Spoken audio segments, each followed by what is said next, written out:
Hello. My name's Alison. Welcome to my YouTube channel, and this is recording for May 2026. Last month was a mammoth how-to on breathing. This month is going to be little and small, and it's about how to connect the breath with your core container and assess for the synergy and the smooth running of your breath core. Before I talk about this arrows breathing, I want to just talk about how muscles in general move, and then define the core and how the core muscles move as you breathe. And then we'll go on with this and talk about this metaphor of the arrows. So, how it's useful to know how muscles move in order to know how they move in the core. So I'm going to use a weight to show you this. Okay, so basically there's three ways that muscles can move. When you have a load there like that, so that in the bicep curl like that, my bicep muscle has shortened, the muscle fibers have shortened as the load comes up. That's called concentric movement. If I hold the weight, the length of the muscles is static and they hold the tension and nothing changes. That's called isometric muscle work. And lastly, and this is important, if I allow the weight of the load to challenge my biceps on the way down, my bicep muscle has lengthened, and that is eccentric work. And muscles do all of those things. There's an interplay in when we move or when we do anything in the body. They can shorten, concentric work, they can lengthen, eccentric work, or they can be static, isometric work. So that's what muscles do. So now for the core. So the core is, it's easy to, it's not easy, it's simple to think of the core as a container. You have your diaphragm at the top of your container, the pelvic floor at the bottom. And around here you've got your deep abdominal wall. It connects into fascia at the front and it goes all the way around. And at the back, the abdominal wall, the deep abdominal wall, the transverse abdominis, connects into spine stabilizing muscles at the back. So that forms the wall of your container. So we've got how muscles work, we've got what muscles are involved in the core container, and this is what happens in the breathing. And when I've finally got through that, we'll look at the how to use this arrows metaphor to help you develop awareness of this process. So when you breathe in, the diaphragm contracts, it concentrically moves down and out, and it pulls the rib cage out in 3 dimensions. For the purposes of arrows breathing, don't worry too much about what the ribs do, but for the record, they move out and your diaphragm presses down. At the same time, your pelvic floor also travels down, but that is eccentric work. So pelvic floor down, eccentric, diaphragm down, concentric. And then the abdominal wall eccentrically lengthens and widens as you breathe in. On the out breath, it's basically the same thing in reverse.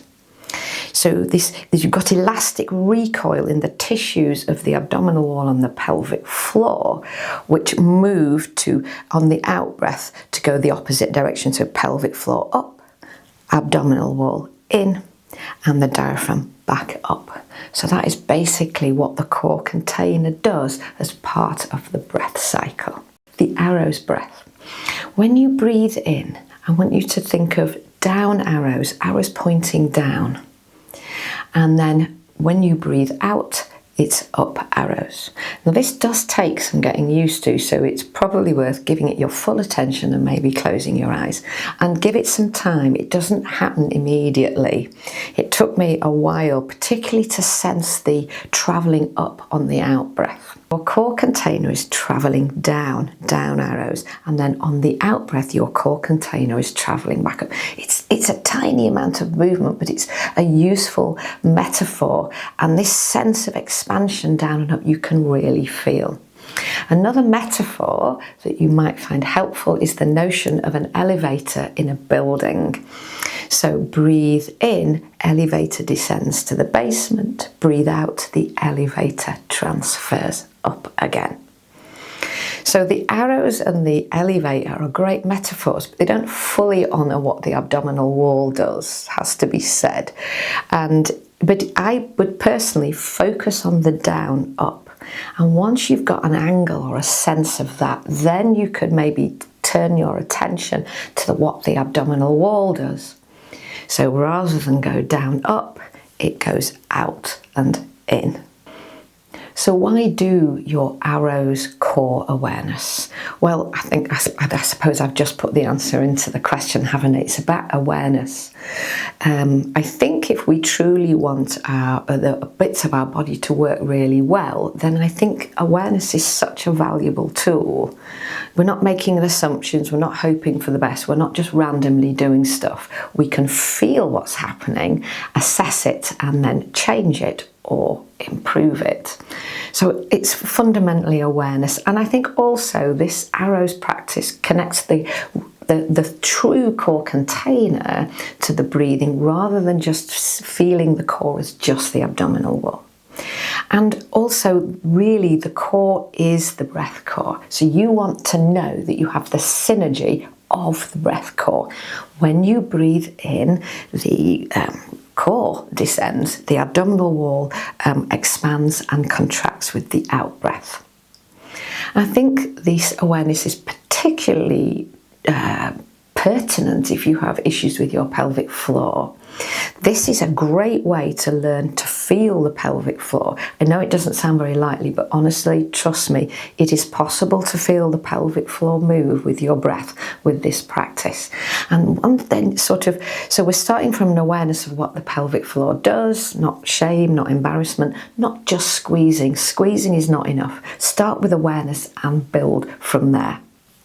And the last thing, if we think of a classic core exercises, then this is a great basis for doing them.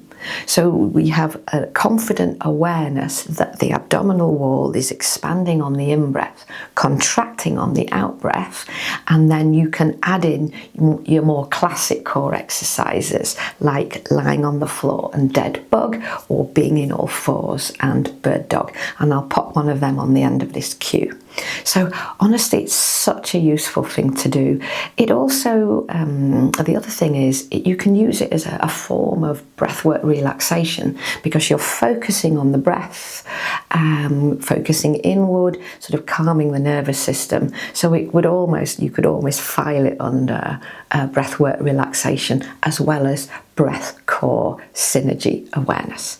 So that's it for now. That was probably a bit longer than I'd hoped, but I hope you found it useful, and cheerio. Hi there. I do hope you found this clip useful. We've got plenty more on the site, and for now I've suggested another one for you to watch. If you want to know more about what we do in Leeds, then do visit the website at pilates-leeds.com, and right now you can subscribe to the YouTube channel, and we can do this all again next month. Cheerio!